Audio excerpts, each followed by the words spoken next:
नमस्ते। एक बार आप सभी का फिर से स्वागत है। आज का हमारा सेकंड पार्ट है साइनस की प्रॉब्लम के लिए।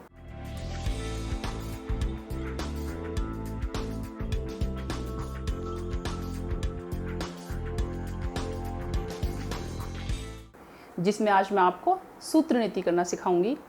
देखिए, पुराने टाइम में जो सूत्र था वो धागे का बना होता था, बट आजकल के टाइम में लोगों को सूत्र से करना बड़ा ही कठिन लगता है।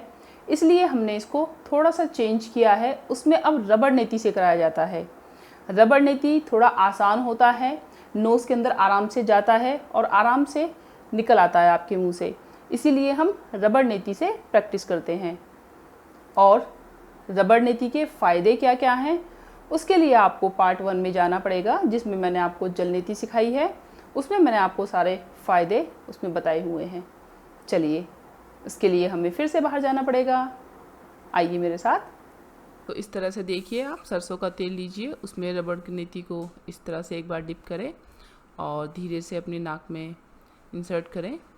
यदि आपको इस बीच कहीं लगता है कि नीति आपकी अटक रही है तो इट मीन्स जगह गलत है, थोड़ा सा उसको आगे पीछे करें और इस तरह से धीरे धीरे इसको आप अंदर डालते जाएं और दोनों फिंगर्स को अपने मुंह के अंदर डाल के नीति को बाहर की तरफ खींचें और इस तरह से एक बार नीति को थोड़ा ऊपर नीचे चला लें, जिससे आपकी नोज़ और उसमें जमा टॉक्सिन्स आराम से निकल जाएंगे।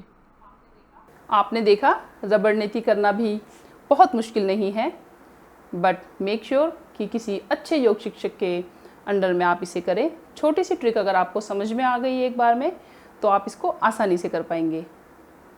ज़्यादा जानकारी के लिए और मुझसे जुड़े रहने के लिए चैनल को लाइक और सब्सक्राइब करना ना भूलें। नमस्ते। सभी खुश रहें, सभी का मंगल हो।